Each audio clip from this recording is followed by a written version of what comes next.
قبر کی جو پہلی رات ہوتی ہے نا، مردے کے لیے سب سے مشکل رات وہی ہوتی ہے۔ آقا علیہ الصلوۃ والسلام نے ارشاد فرمایا کہ جب مردے کو قبر کے اندر رکھ دیا جاتا ہے اور لوگ مٹی دے کر جیسے ہی اس کی قبر سے تھوڑی دور کو ہٹتے ہیں، آقا علیہ السلام نے فرمایا کہ قبر کے اندر دو فرشتے آتے ہیں جن کا نام، ایک کا نام منکر ہے، دوسرے کا نام نکیر ہے، اور سب سے ڈراؤنی اور سب سے خطرناک اس کے لیے جو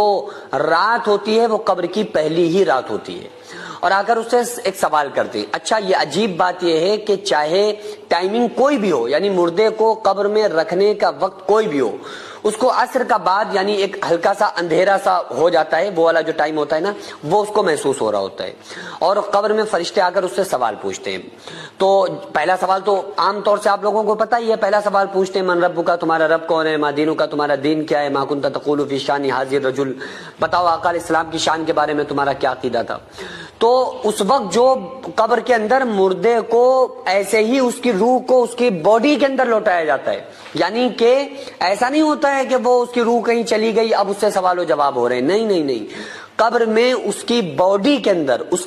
کے جسم کے اندر اس کی روح کو واپس لوٹایا جاتا ہے، اور اس کے جسم کے اندر روح کو لوٹا کے اس سے پھر سوال و جواب پوچھے جاتے ہیں، اس سے اللہ کے بارے میں، دین کے بارے میں۔